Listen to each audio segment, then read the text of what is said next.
ఈరోజు మీకు ప్రజెంట్ చేసిన ఈ సినారీ ఇది మొదటిసారి కాదు, ఇది ప్రతిసారి ప్రతి ప్రభుత్వం ఒక ప్రయత్నం చేసేది. కాదు ఇది ప్రత్యేకించి మేము ఎందుకు దీన్ని కొంచెం కమిటెడ్గా తీసుకెళ్ళాలి అని అనుకుంటున్నాం అంటే, మన దేశం నదులకి సాంప్రదాయాలకి చాలా విలువ ఇచ్చే దేశం ఇది. నీటి వనరులకి నీరు కనిపిస్తే దానికి గంగాజలం అనుకుంటాం. ఏ మూల చిన్న బావి కనిపించినా దాంట్లో మంత్రోక్తం చేసి దానికి గంగాజలం అనుకుంటాం. మనం బేసిక్గా పంచభూతాల మీద మనకు చాలా గౌరవం ఇచ్చే సమాజం ఇది. కానీ దురదృష్టవశాత్తు అది పూజా పునస్కారాలకే అది పరిమితం అయిపోయింది, కానీ దైనందిక జీవితంలో ఇది రావట్లేదు. ఉదాహరణకి ఇందాక మీరు చూసిన విజువల్ ఒకటి, యనమదురు డ్రైన్ చూస్తే భీమవరం టౌన్లో చూస్తే అది ఒక 90 మీటర్లు ఉండే ఒక డ్రైన్. అది పంటకాల. ఆ పంటకాలంలో దాదాపు ఇంక వేరే ఏమి లేక అందరూ దాని ఒక డంపింగ్ యార్డ్గా వాడేశారు. అది కిలోమీటర్ లెక్కన ఉంటుంది. అందరూ అక్కడ వేసేయటం, అది ఏం చేస్తారు, మళ్ళీ వర్షాలు వచ్చేటప్పటికి అది మొత్తం వర్షాలు వస్తే కొట్టుకెళ్ళిపోయి మళ్ళీ సముద్రంలో కలిసిపోతూ ఉన్నాయి. అలాగే మనకి ప్లాస్టిక్ చెత్త ఎక్కడన్నా పడేస్తే కొన్ని ఇంకా ఇబ్బందిగా ఉంటుందని విజువల్స్ చూపించారు. లేటర్ మీరు శ్రీనివాసన్ గారి దగ్గర ఉంటాయి. ఈ ఆవులు కూడా ఈ ప్లాస్టిక్ కవర్లు తినేసి కడుపు నిండా దాదాపు 5 కేజీలు 25 కేజీలు కడుపులో ఉండిపోయినాయి. వాటికి దారుణంగా చచ్చిపోయి అలాంటి పరిస్థితులు కూడా ఉన్నాయి ఆవులు. ఒకవైపు ఏమైనా గోవుని పూజిస్తాం, గోరక్షణ అంటాం, కానీ కనీసం వాటికి ఎందుకంటే అవి తిండి అనుకోండి, ఎందుకంటే ఫుడ్ ఉంటుంది దాంట్లో, ఆ స్మెల్కి అది తిండి అనుకుని తినేస్తున్నాయి ప్లాస్టిక్ కవర్స్. ఇవన్నీ చూస్తే చాలా బాధ అనిపించి ఎక్కడో చోట మొదలు పెడదాం ఒక చిన్న ప్రయత్నం అని. అలాగే ఓపెన్ డ్రైన్స్ మనకి శ్రీనివాసన్ గారు వెల్లూరు నుంచి ప్రారంభించిన ఆయన ప్రాజెక్ట్ చాలా యూనిక్గా చేశారు. గత 2 దశాబ్దాలుగా ఆయన శ్రమ ఇది. అక్కడ మీరు ఆ డిస్ప్లేలో చూస్తే రోప్స్ కట్టింది అంటే ప్రతిదీ అంటే మీరు ఒకసారి ఒక సాలిడ్ వేస్ట్ 12 గంటల లోపు కానీ చెత్తని కలెక్ట్ చేస్తే అది రిసోర్స్ అవుతుంది, అది సంపద అవుతుంది. ఇక్కడ కొత్త ఉద్యోగాలు ప్రారంభించడానికి కానీ వీటన్నిటికీ కూడా మన పరిశ్రమలు వీటన్నిటికంటే కూడా సర్వీస్ ఓరియంటెడ్ ఎంత డబ్బు ఉంది, అది ఈ సాలిడ్ లిక్విడ్ రిసోర్స్ మేనేజ్మెంట్లో పడేసిన ప్రతి చెత్త పనికిరాంది అనుకున్న మన ఇంట్లోంచి పడేసింది అది ఇంకో చోట సంపాదన అవుతుంది. సో ఆ కాన్సెప్ట్లో ఆయన 12 గంటల లోపు కనుక చెత్తని కలెక్ట్ చేస్తే అదొక మనకి అసెట్ అయిపోద్ది, అది ఒక సంపద అయిపోద్ది. దాన్ని ఎలా చేయాలనేది ఆయన గత 2 దశాబ్దాలుగా ఆయన చాలా నలిగి ఈ కాన్సెప్ట్ పట్టుకొచ్చారు. ఇది గతంలో 2-3 సార్లు చేశారు, కానీ ఇక్కడ ప్రత్యేకించి ఆయన చూసిన తర్వాత ఇది నేను పిఆర్ తీసుకున్నప్పుడు శశిభూషణ్ గారు దీన్ని ఆయన పేరుని ప్రతిపాదించారు. సో ఆయనతో కూర్చొని మాట్లాడినప్పుడు ఇది నిజంగా చాలా బాగుంది. కానీ మనకున్న సమస్య ఏంటంటే కల్చరల్లీ చెత్త అనేది మనకు సంబంధం లేదు. మన వస్తువులు వాడతాం పడేస్తాం తప్ప క్లీనింగ్ అనేది మటుకు మనకు సంబంధం లేదు, అది ఇంకోళ్ళు వచ్చి చేస్తారనేది ఒక కల్చరల్ ఇష్యూ. ఇది ఈరోజు మేమందరం ప్రయత్నం ఏంటంటే ఒక ప్రయత్నం చేస్తున్నాం, ఎంతవరకు సఫలీకృతం అవుతాం ఇవన్నీ అనేది మేము ముందుగా దీన్ని పిఠాపురంలో ప్రారంభిద్దాం దీన్ని. ఎందుకంటే నా కంట్రోల్లో కంప్లీట్గా ఉంటుంది కాబట్టి ముందు ప్రయత్నం చేద్దాం. అక్కడ దాదాపు 54 పంచాయతీలు ఉన్నాయి, అక్కడ 2 మున్సిపాలిటీలు ఉన్నాయి, కొల్లప్రోలును పిఠాపురం. సో ఇక్కడ ప్రారంభిద్దాం ముందు. దాంతోపాటు ఇది 2 రకాలుగా ప్రతిపాదిస్తున్నాం. ఒకటి ఇలాంటి సెల్ఫ్ హెల్ప్ గ్రూప్స్ ద్వారా ఒక 6 మంది ఉండి, ఇప్పుడు మీరు ఇందాక ఆయన చెప్పిన విధానంగా వాళ్ళ ద్వారా కలెక్ట్ చేయడం, ఎవ్రీ డేకి రోజుకి 2 సార్లు ఈ చెత్తని కలెక్ట్ చేయడం, ఆ సెగ్రిగేట్ మనం ఎక్కడైతే సెపరేట్ చేస్తారో ఆ యూనిట్స్కి పట్టుకెళ్ళడం. ఇది ప్రజలు కూడా బాధ్యత తీసుకుంటేనే అవుతుంది. కేవలం మేము పడేయడమే మా బాధ్యత అంటే సెగ్రిగేషన్లోనే చాలా చాలా బాధ్యత తీసుకోవాలి. అదొక ప్రయత్నం చేస్తుంది. ఈ కల్చర్ మనం ఇంజెక్ట్ చేయకపోతే భవిష్యత్తుకి ఇది మనందరికీ మనకి చాలా ఇబ్బందిగా అయిన పరిస్థితులు వస్తాయి.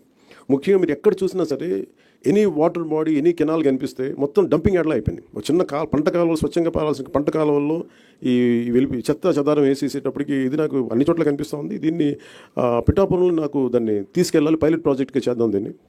అలాగే ఇండివిజువల్స్ కూడా దీన్ని చేయొచ్చు, ఇంక్లూడింగ్ ఒక అపార్ట్మెంట్లో సముదాయం కావచ్చు, ఇండివిజువల్ హౌస్ కావచ్చు, వాళ్ళకు కూడా దీన్ని గ్రూప్గానే కాకుండా ఒక 250 ఇళ్ళకే కాకుండా వ్యక్తులుగా కూడా ఒక కుటుంబం చేయాలనుకుంటే ఏం చేయొచ్చు, అలాంటి ప్రతిపాదనలు కూడా శ్రీనివాసన్ గారి దగ్గర ఉన్నారు. వీటికి ముందస్తుగా మేము చేయదలుచుకుంది ఏంటంటే ఒక మాస్టర్ ట్రైనర్స్ని తయారు చేద్దాం.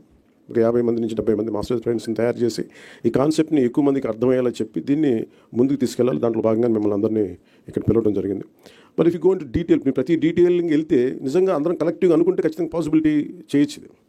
కాదు అది వ్యక్తితో మొదలవ్వాలి. సో నేను పొద్దున్న పెట్టిన ప్రతిపాదన కూడా ఏంటంటే నాకే అనిపించింది ఆయనతో మాట్లాడినప్పుడు, ముందు నేను ఎక్కడైతే ఉంటున్నా నా క్యాంప్ ఆఫీస్ కానీ, లేదంటే నేను ఇప్పుడున్న నా ప్రైవేట్ క్యాంప్ ఆఫీస్ కానీ, లేదంటే జనసేన పార్టీ ఆఫీస్ కానీ, ముందు వీటితో మొదలు పెడదాం. అసలు జీరో లిక్విడ్ మన సాలిడ్ అండ్ లిక్విడ్ రిసోర్స్ దీన్ని మేనేజ్మెంట్స్ ముందు నా ఆఫీస్లో మొదలు పెడదాం, అలాగే పిఠాపురంలో మొదలు పెడదామని స్టార్ట్ చేస్తాం. దాంట్లో కూడా ఇప్పుడు ఆయన ఏమంటున్నానంటే వచ్చి ఒకసారి నా క్యాంప్ ఆఫీస్ కూడా చూడండి, ఏమేమి జాగ్రత్తలు తీసుకోవాలి, చెత్త ఎంత మినిమైజ్ చేయగలం, ఎందుకంటే దాదాపు 169 ఈ వేస్ట్ ఐటమ్స్ ఉన్నాయి. మన చిన్న వాడేసిన బ్యాటరీలు కావచ్చు, ప్లాస్టిక్ కవర్ కావచ్చు, ప్రతి దానికి ఒక యూనిట్స్ ఉన్నాయి. ఇంక్లూడింగ్ ఈ బ్యాటరీస్ మనం పడేస్తే అవి ఎవరో తీసుకెళ్తారు కానీ దానికి సంబంధించిన వ్యక్తులు ఆ లోపల ఉన్న హెజార్డస్ మెటీరియల్ అంతా ఇనుము వరకు అవుటర్ లేయర్ బ్యాటరీ లేయర్ తీసుకొని అది అమ్మేస్తారు, కానీ లోపల ఉన్న హెజార్డస్ మెటీరియల్ అంతా అక్కడ వదిలేస్తారు. దీన్ని ఈ పొల్యూషన్ కంట్రోల్ నామ్స్ ప్రకారం కొన్ని యూనిట్స్ కానీ ఇవ్వగలిగితే వాళ్ళు సంబంధిత స్పెషలైజ్డ్ చోజన్ యూనిట్స్ ఉన్నాయి, పొల్యూషన్ కంట్రోల్ బోర్డు సెలెక్ట్ చేసిన యూనిట్స్ వాళ్ళకి అమ్మటం. ఎందుకంటే ప్రతి చోట ఆయన చెప్పేది దాదాపు ఎంత, మీరు అన్నిటికన్నా మీరు చెప్పండి ఏంటంటే అబౌట్ మనీ చెప్పండి. అది how much money each panchayat can get out of this. అది you didn't display that part, you have to show that. అంటే ఒక్కొక్క పంచాయత్ ఈ వ్యవస్థ అంటే దీనిని కనుక మనం నిజంగా చేయగలిగితే ఒక్కొక్క పంచాయత్ మనకి సెల్ఫ్ సఫిషియెంట్ ఫండ్స్ వచ్చేంత ఉంది. ఇద్దరు మున్సిపాలిటీస్ కానీ ఈ విధంగా చేసి, కానీ చాలా ఛాలెంజింగ్, ఇది చాలా కష్టమైంది, చాలా ఓపికతో కూడుకుంది. సో దీన్ని ఎలా చేయాలి అనేది ఇది ముందు మేము మాస్టర్ ట్రైనర్స్, దాంతోపాటు ఉదాహరణకి అంటే ఇది ఒక మోటివేషన్ కోసం ఇది చెప్తా ఉన్నాను. ఉదాహరణకి ఇది please you can explain sir, మీరు చెప్పండి ఒకసారి, please come and explain. Entire Andhra Pradesh, we got 13,301 gram panchayat. The garbage value per month, it's 100 crore and people contribution. Joined together, 220 crore is our garbage value per month. Without knowing that value, we are just simply dumping in the roadsides, burning, dumping in the water bodies and creating more problems. This is per month. Per year, if you go, it's around 2,643 crores. It will be generated only in rural area. It's not urban, only rural. Through this, 2.45 lakhs women self-help group members per month, 9,000 rupees they'll get. That much of people, we can generate jobs, non-stop resource which is going to come. ఒక రూరల్లోనే అంటే దీంట్లో ఎందుకు ఇది చాలా విలువైంది చెత్త మనం పడేసి చెత్త ఎంత విలువైందని చెప్పడానికి దాదాపు 2,643 కోట్ల వర్త్ ఇన్కమ్ జనరేట్ చేయగలిగేది. అలాగే దాదాపు 2,50,000 మందికి ఇది ఉపాధి కల్పిస్తుంది. సో దీన్ని చేయడం వల్ల ఒక కల్చరల్ చేంజ్ పట్టుకోవాలి. దీనికి ఆ ప్రయత్నం మేము చేస్తున్నాం. ఆ ప్రయత్నంలో మేము సక్సెస్ సాధించాలని కోరుకుంటున్నాం. అలాగే మీ సలహాలు, మీ సూచనలు ఏదైనా ఉంటే four want to be a part of this మనకి స్వచ్ఛాంధ్ర కార్పొరేషన్ ద్వారా దీన్ని ముందుకు తీసుకెళ్తాం. అలాగే పిఆర్ పంచాయతీరాజ్ డిపార్ట్మెంట్ కూడా దీంట్లో యాక్టివ్గా ఉంటుంది. అంటే బేసిక్ కనీసం మనం ఇవ్వగలిగేది శుభ్రమైన పరిసరాలు. స్కూల్స్లో చూస్తే ఇందాక భీమవరంలో కూడా ఒక స్కూల్ చూస్తే ఆ స్కూల్ మొత్తం డంపింగ్ యార్డ్లో చేశారు. పిల్లలు ఎలా చదువుకుంటారు అక్కడ? అలాంటి పరిస్థితులు, అందుకే స్కూల్స్ పిల్లలు కూడా రావడం మానేశారు. సో అలాంటి చోట తిరిగి టు రీక్లెయిమ్ ఇంటర్నెట్ పర్పస్ కోసం కట్టిన బిల్డింగ్ని ఎలా రీక్లెయిమ్ చేయాలి అన్నిటి మీద ఒక ప్రయత్నం జరుగుతుంది. సో దాంట్లో భాగంగానే ఈ మీడియా ఇంటరాక్షన్. సో ఒకసారి మీరు మీ సహాయ సహకారాలు కావాలి. ఇట్స్ మోర్ ఆఫ్ కల్చరల్గా ప్రతి ఒక్కరికి దీని అవగాహన పెంచాలి. నేను మీడియా నుంచి వచ్చిన మీ సన్నిహితులకి, మిత్రులందరికీ నేను కోరుకుంటుంది ఈ అవగాహన మీరు కొంచెం సగటు మనుషులు కానీ పెంచగలిగితే మీ ద్వారా, మీ మాధ్యమాల ద్వారా అది నిజంగా మాకు ఒక మోటివేషన్గా ఉంటుంది. అందుకే మీ సహాయ సహకారాలు కోరుకుంటూ సెలవు తీసుకున్నాను. Thank you sir. సార్ చెప్పండి.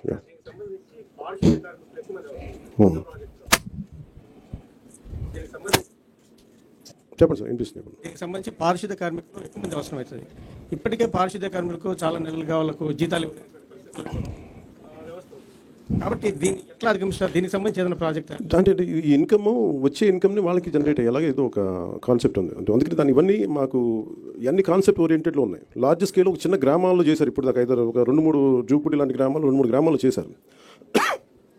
ఇప్పుడు మీరు అడిగే వాటన్నిటికీ ఏమేమి ఇబ్బందులు వస్తాయి ఇవన్నీ, అందుకని that's why we said pilot project. అసలు ఏమేమి వస్తాయి అనేది ముందు మాకు అవగాహన పెంచుకోవడానికి ప్రయత్నం చేస్తాం.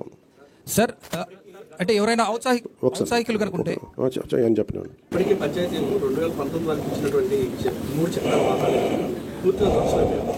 వాటిని కనీసం ఇప్పుడన్నా సరే బయట తీసుకొచ్చి అక్కడ ఉన్నటువంటి వాటిని చేయడానికి నిధులు కూడా పంచాయతీలో లేనటువంటి పరిస్థితి. శానిటేషన్కి వాస్తవంగా పంచాయతీలో తెలియదు. వాటి బ్లీచింగ్ పౌడర్కి డబ్బులు పంచాయతీలు. అంటే మేము ఏమనుకున్నా అంటే there lot of challenging situations ఉన్నాయి. అంటే మనిషి ఛాలెంజ్ ఉంటేనే కదా ఎదుగుతాడు. So we're take it in a very positive note. Will see how it we take it forward. పంచాయతీలకి నిధులు అంటే మెయిన్, ఇప్పుడు ఉదాహరణకి పంచాయతీల్లో నిధులు ఎలా కావాలంటే మేము శ్రీనివాస్ గారు కాకుండా చాలామంది ఔత్సాహిక రైతాంగం చాలామంది వచ్చి పంచాయతీలకి నిధులు ఏంటి అనేది నేను ఒకసారి సజెషన్ అడిగితే కొంతమంది ఒక కొబ్బరి చెట్టు ఉంది సార్, అది how much coconut tree would yield income for each panchayat? You can say it from there. Actually, in this liquid resource management, we are planning to plant coconut trees for every 30 feet in the roadsides where there is no electric line, telephone lines, and also there enough soil in the roadside. Through that, for example, 5,000 coconut trees if you are planting in the roadsides of the Gram Panchayat, where these coconut trees recover only the grey water which is coming in the wastewater drainage. That's enough. 8 years, normal coconut trees, whatever we do in Tamil Nadu, 8 years, T into D, tall into dwarf. That 8 years it start yielding. That means from today, 8 years onwards, they'll get minimum 1 crore rupees as a auction of the coconut trees directly. So that, because I traveled all over India, I know that North India, the tender coconut is great demand. There, they never grow there. So we have to send a lot of tender coconut. So that's how village panchayat will get their support. Thank you. నేను చెప్తాను first బేసిక్గా పంచాయత్స్కి డబ్బులు లేవు. ఒక్కొక్క పంచాయతీకి వచ్చిన డబ్బుల్ని కాన్స్టెంట్గా ఇది మన స్వచ్ఛంద్ర కార్పొరేషన్ కానీ ఇవన్నీ చూస్తే మీకు గాంధీ గారిలో ఆయన ఇష్టమైన కళ్ళద్దాలు ఆయన పెట్టుకునే కళ్ళద్దాలు కనిపిస్తాయి. ఇదేంటంటే ఇది గాంధీ గారి ఆశయాలని ముందుకు తీసుకెళ్ళడానికి. కాదు పంచాయతీలని నిర్వీర్యం చేశాం. కారణాలు మేబీ పొలిటికల్ కారణాలు కావచ్చు, మేబీ అడ్మినిస్ట్రేటివ్ ఇష్యూస్ కావచ్చు, కానీ పంచాయతీలని సమూలంగా ఒక ప్రక్షాళన జరగాల్సిన అవసరం ఉంది. స్వయం సమృద్ధి పంచాయతీల మీదే మా దృష్టి ఉంది.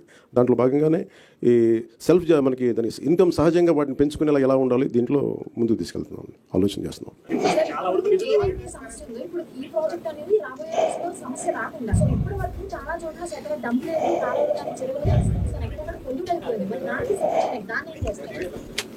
ఇది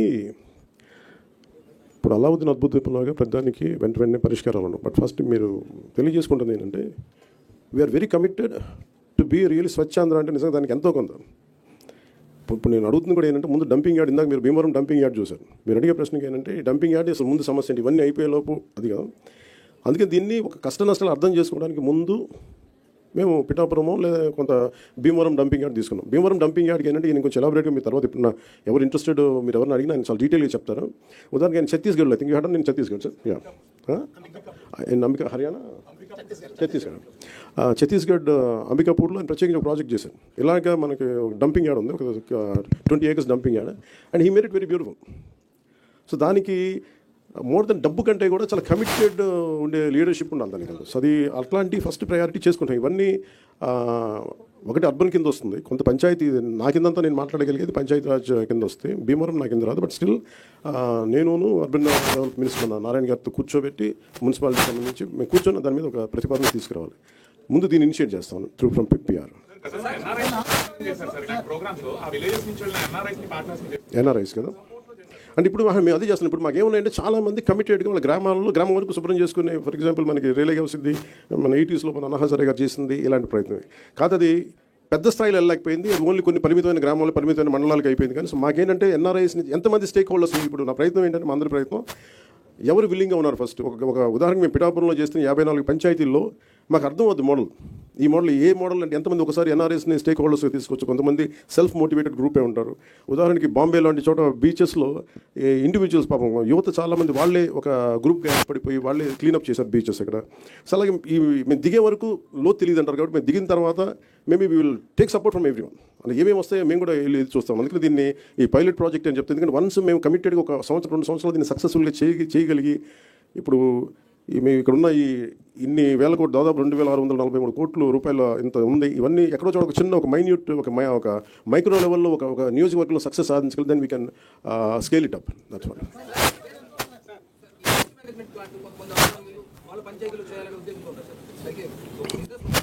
యాక్చువల్ పర్పస్ ఏంటంటే ఇప్పుడు మనల్ని ఏదైనా సరే సర్వీస్ అంటే ఎవరు పనిచేయండి. ఈ solid and liquid resource management, ఎందుకంటే money is the greatest motivation.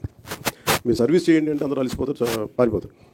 అందుకని దీంట్లో డబ్బు ఉంది, చెత్తలో డబ్బు ఉంది అంటే అందుకే నేను ఫోటో కూడా ఏం పెడతానంటే మా లక్ష్మీదేవి ఫోటోగ్రాఫ్ పెడతారు. ఇది చెత్త అంటే దాని డబ్బు ఉండదు అనుకుంటా, దీంట్లో ఐశ్వర్యం ఉందని చెప్పడానికి ఈయన ఏం sir what you did something something లేదు అంటే దీంట్లో ఐశ్వర్యం ఉందని చెప్పడానికి మనం ఊహించాం కదా.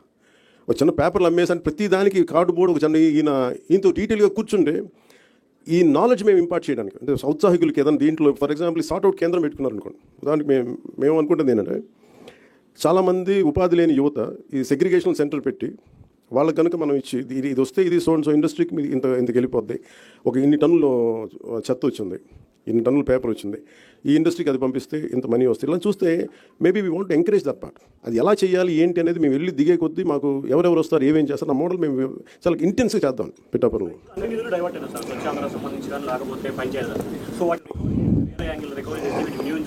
ఖచ్చితంగా వినియోగించుకోవచ్చు, కానీ ఎలా రికవరీ చేస్తాం? ఇప్పుడు ఉదాహరణకి అంటే ఇప్పుడు నేను ఏ రివ్యూ మీటింగ్స్లో కూర్చున్నా కానీ అందరు కలిసి ఒక పేరు అవసరం కాదు లేదు కానీ ఒక ఐఏఎస్ అధికారి పేరు చెప్తారు. ప్రతి అన్ని అనర్థాలకి మూలం ఆయన అన్నట్టుగా అసలు ఇన్ని అవకతవకలకి మొత్తం కూర్చోబెట్టి ఏ రివ్యూ మీటింగ్లో కూర్చున్నా ఆయన ఏళ్ళన్నీ ఆయన వైపు చూపిస్తుంటాయి. అఫ్కోర్స్ ఆయన ఇప్పుడు వెళ్ళిపోయారు అనుకుంటాను నాకు తెలిసి.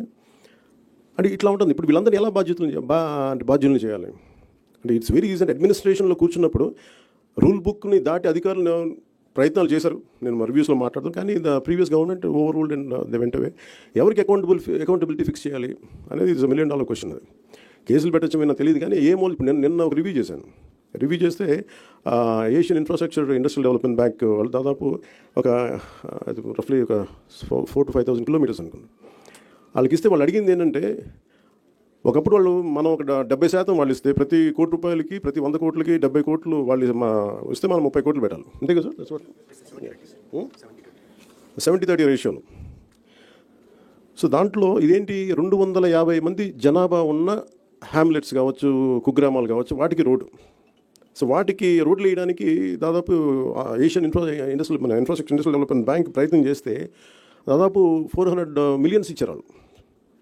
ఇస్తే కానీ మనం ఏం చేసాం, వాళ్ళు ఇచ్చిన తర్వాత అది ఈరోజు ఏమైపోయింది, గత ప్రభుత్వం డబ్బులు పే చేయక వాళ్ళకి ప్రాజెక్టు నిర్మాణం చేయలేదు. నేను అడిగాను అంటే అధికారులని, బ్యాంక్ అధికారులు, ఎందుకు అంటే లాస్ట్ గవర్నమెంట్ వాళ్ళు కనీసం వాళ్ళ వాటా వాళ్ళు ఇవ్వలేదు. వాళ్ళు 70 కోట్లు వాళ్ళ వంతు రిలీజ్ చేశారు, కానీ రాష్ట్ర ప్రభుత్వం ఇవ్వాల్సిన వంతుని వాళ్ళు రిలీజ్ చేయకపోవడం వల్ల వాళ్ళు ఏం చేశారు, అలా ఉంచేశారు దాన్ని. కొద్ది రోజుల తర్వాత రోడ్లు ఇలా అలా చూస్తే ఒక $40-40 million అలాగే బ్యాంకులో పెట్టుకొని కూర్చున్నారు. అది ఎటు డైవర్ట్ చేశారు ఏంటి అని పక్కన రోడ్లు వేయలేదు. అందువల్ల ఏంటంటే వాళ్ళకి నమ్మకం పోయి గత ప్రభుత్వం మీద వాళ్ళు ఏం చెప్పారంటే, మేము డబ్బులు ఇవ్వం, మేము రీఎంబర్స్మెంట్ విధానం పెడతామని చెప్పేసి మినిస్ట్రీ ఆఫ్ ఫైనాన్స్ పెట్టింది. వాళ్ళు ఏం చేశారు, మొన్నదాకా మనిషి వాటా ఇవ్వాలి 70 కోట్లు పెడితే మనం 30 కోట్లు పెట్టి ప్లస్ GST మనం కడితే 18% దాన్ని ముందుకు తీసుకెళ్లారు. ఈ నెగోసియేషన్లో కూడా ఎక్కడ కూడా GST మాకు భారం అయిపోతుంది కేంద్ర ప్రభుత్వంతో మాట్లాడలేదు. ఇట్లాగా ఏదైతే ఇంటెండెడ్ పర్పసెస్కి గొప్ప నోబుల్గా స్టార్ట్ చేశారో వీళ్ళు రకరకాల విధానాల ద్వారా ఫండ్స్ని ఎటు డైవర్ట్ అయిపోయింది. ఇండస్ట్రియల్ వాళ్ళు ఏషియన్ AIB కూడా చెప్తా ఉన్నారు, మా డబ్బులు రాలేదు. దాని sir we have taken responsibility. వాళ్ళకి ఏం చెప్పానంటే, మేము మాట్లాడతాం, మాకు కొద్ది సమయం వాళ్ళు అడిగింది ఏంటంటే రీఎంబర్స్మెంట్ పెట్టారు, అంటే ముందు మీరు ఖర్చు పెట్టేయండి, మేము తర్వాత ఇస్తామని. అసలే డబ్బులు లేవు. నేను మాట్లాడితే వాళ్ళు అడిగింది ఏంటంటే, కనీసం ఈ ప్రాజెక్ట్ అయిపోద్ది. అంటే 2019లో వాళ్ళు 18 కంటే 2019 నుంచి ఆచరణలోకి వచ్చింది. బై 20 వాళ్ళు 2 years అంత మొత్తం అవ్వాల్సిన ప్రాజెక్ట్, కానీ అవ్వాల. ఇప్పుడు మళ్ళీ కరోనా వల్ల ఇంకోటి పక్కన పెట్టి తర్వాత కూడా డబ్బులు వచ్చినా కానీ వాళ్ళు చేయకపోతే ఇప్పుడు అడిగింది ఏంటంటే ఈ డిసెంబర్ దాకా పొడిగించాను. ఈ డిసెంబర్ లోపు నేను అడిగింది ఏంటంటే, ఇది కంటిన్యూ అవ్వాలి ఫండింగ్, అంటే ఏం చేయాలి, మేము డబ్బు కొంత పెట్టాం, కూరుకుపోయాం దీంట్లో, మాకు రావాలి, మీరు ఎలా చేస్తారు ఏంటి అడిగితే నేను చెప్పాను, వాళ్ళు ఏంటి మేము చేయగలం అంటే, మాకు కనీసం 200 crores per month మీరు ఈ ప్రాజెక్ట్ మీద పెడితే, రోడ్ల మీద పెడితే దీన్ని ఒక 3 months తర్వాత మేము మేక్ షూర్ దట్ రీఎంబర్స్మెంట్ నుంచి తిరిగి లోన్ ఇచ్చే పద్ధతికి వస్తాం. సో ఇలాంటి ఛాలెంజెస్ ప్రతి చోట ఉన్నాయి. మీరు ఏ పథకం తీసుకున్నా ఈ పథకంలో ఒక ఛాలెంజెస్ ఉన్నాయి. సో ఇలాంటి challenges నడుములో we want to do something like this. That's all. About converting waste into wealth. You already explained about the challenges that the state is facing. What are going to be your primary stakeholders with respect to going ahead that this waste will be converted into wealth? Like, are you going to take NRIs? Are you going to take That's the question has put it exactly.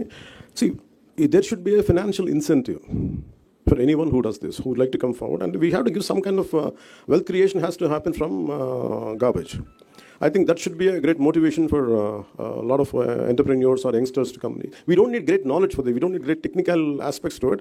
It's just mere commitment and someone who is committed to collect garbage for every 12 hours and who could monitor it. And we are a part of it. And it's a challenging thing. And as you said, you have so many doubts in your question. But I said, we would like to explore. For me also, it's quite a new one, quite innovative thing. And I know I'm going to face challenges. So unless I get into it, I don't know what kind of challenges and what kind of solutions. Maybe if I get a challenge, then I say what kind of innovative solution we would come out with. I think we keep on exploring it as each day passes.